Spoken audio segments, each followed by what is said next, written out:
এদিকে সোমবার বিকেলে কয়েক ঘন্টা ঝড় বৃষ্টিতে তছনছ হয়ে গিয়েছে গোটা এলাকা। উত্তর চব্বিশ পরগনার সনেকপুর বলে একটি গ্রামে সেখানে গাছ উপড়ে গিয়েছে বিদ্যুতের খুঁটি।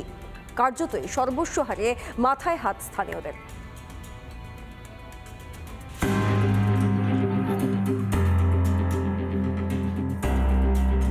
লন্ডভন্ড গোটা এলাকা, উপড়ে পড়েছে বড় বড় গাছ, ঘর বাড়ি দোকানপাট গ্যারেজ সর্বস্ব যেন মাটির সঙ্গে ছিঁড়ে চ্যাপ্টা। ব্যাপক ক্ষতি চাষের ফসলে। সোমবার বিকেলে প্রচন্ড ঝড় বৃষ্টিতে যেন ওলটপালট হয়ে গিয়েছে উত্তর চব্বিশ পরগনার গোপালনগর বৈরামপুর গ্রাম পঞ্চায়েতের সনকপুর। খুব ক্ষতি হয়ে গেছে, ঘর ভেঙে গেছে, বাইক ফাইক সব ভেঙে গেছে। হ্যাঁ, গ্যারেজ ছিল, বাইকের গ্যারেজ, এটা ভেঙে চাপা পড়ে ভেঙে গেছে পুরো। প্রাচীন বটগাছ ভেঙে চাপা পড়ে যায় গোটা একটা পরিবার। এলাকাবাসীদের প্রচেষ্টায় কোনো রকমে প্রাণে বাঁচেন তারা। 3:30 4টে নাগাদ প্রথমে বৃষ্টি ছিল, তার প্রচন্ড পরিমাণে ঝড় ছিল। ঝড়ে ধরে আমরা সবাই মিলে ঘরে ছিলাম, বাচ্চা কাচ্চা সবাই মিলে আমরা ওখানে চাপা পড়েছিলাম। মাথা ফাথা ফেটে গেছে, পাটটা কেটে গেছে, সবকিছু সবকিছু ভেঙে গেছে, বাড়ি মুদিখানা দোকান। বৃষ্টি আগে, তারপরে ঝড়, তারপরে দেখলাম এই গাছ ভেঙে পড়েছে, ওরা সব ঘরের ভিতরে চাপা পড়েছিল। তারপরে সবাই মিলে টেনে বের করেছি, বাচ্চা কাচ্চা সবাই ছিল। প্রচুর গাছ ভেঙেছে, বাড়ি ভেঙেছে। শুরু হয়েছে গাছ সরানোর কাজ। এলাকা পরিদর্শন করেন স্থানীয় পঞ্চায়েত সদস্য। ক্ষয়ক্ষতি হয়েছে সেটাও আমি বনগাঁ এডিওতেও পাঠিয়েছি এবং বিডিওকেও পাঠিয়ে দিয়েছি যে অতি সত্বর যাতে এই ক্ষতিগ্রস্ত পরিবারগুলো সরকারিভাবে বা কিছু শুকনো খাবার তাদেরকে দেওয়া যায় তার ব্যবস্থা করবার জন্য পঞ্চায়েতের পক্ষ থেকে জানানো হয়েছে। কখন সরকারি সাহায্য মেলে সেদিকেই তাকিয়ে ক্ষতিগ্রস্তরা। রিপাবলিক বাংলা। নদীতে বারবার বাঁধ ভেঙে বিপর্যয়। ফেব্রুয়ারি মাসে হয়েছে, তারপর আবার মে মাসে। আত্রাই নদীর বাঁধ ভেঙে বিপর্যয় হচ্ছে।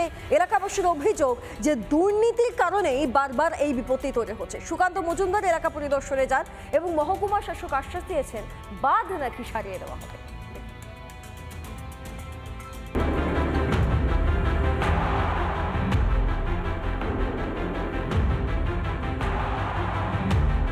গাছ ভাঙে যায় তাহলে তো আমরা 10-15টা ঘর একবার বিলীন হয়ে যাবো। কাজ একদম নিম্নমানের হয়েছে, যেটা টাকা স্যাংশন হয়েছে সেই টাকার মধ্যে মনে করেন কাজই হয়নি।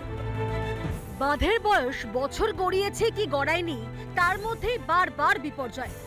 আত্রাই ওপর তৈরি স্বল্প উচ্চতার নদী বাঁধ যেন এখন এলাকাবাসীর কাছে বিভীষিকা।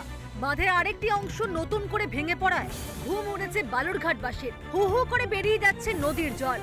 বর্তমানে যে ড্যামের যে পরিস্থিতি, সেই পরিস্থিতি একবার দেখানোর চেষ্টা করব। ড্যামের যে মাঝখান, একদম মাঝ বরাবর যে স্ট্রাকচার রয়েছে, স্ট্রাকচারের পাশেই একদম ভেঙে গিয়েছে, বেশ কিছুটা অংশ ভেঙে গিয়েছে। 2023-এ বাঁধটি তৈরি করেছিল রাজ্য সরকার। প্রথমবার বিপর্যয় ঘটে চলতি বছরের 10ই ফেব্রুয়ারিতে। তড়িঘড়ি মেরামত করা হয় ক্ষতিগ্রস্ত অংশ। এরপর সোমবার গভীর রাতে ভাঙলো বাঁধের মূল অংশ।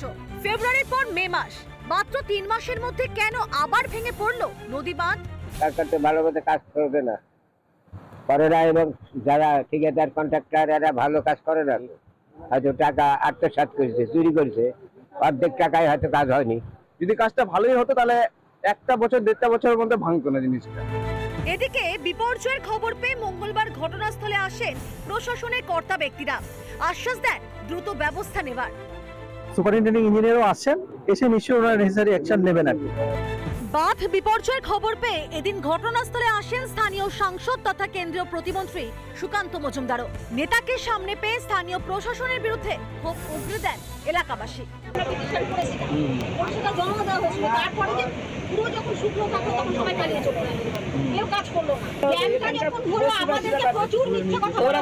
এই বাঁধ অবৈজ্ঞানিকভাবে তৈরি হয়েছিল এবং চরম দুর্নীতি, এবং তৃণমূল কংগ্রেস নেতারা এখান থেকে কাটমানি খেয়েছে। সুকান্ত বাবু বা বিজেপির যে কাজ, সেই কাজটাই হচ্ছে সবসময় একটা রাজনৈতিক বিরোধিতা বা রাজনৈতিক কথা তাদেরকে বলা। চুরি দুর্নীতির খেসারতিকে দিচ্ছেন বালুরঘাটবাসী। স্থানীয়দের অভিযোগের প্রেক্ষিতে আদৌ কি কোনো ব্যবস্থা নেবে প্রশাসন? বালুরঘাট থেকে রিপন ভৌমিকের রিপোর্ট, রিপাবলিক বাংলা। নানা ধরনের কন্টেন্ট দেখার জন্য লাইক করুন, শেয়ার করুন আমাদের ফেসবুক পেজ, সাবস্ক্রাইব করুন আমাদের ইউটিউব চ্যানেল। পাশাপাশি অন্যান্য ব্রেকিং নিউজের জন্য অবশ্যই চোখ রাখুন রিপাবলিক বাংলায়।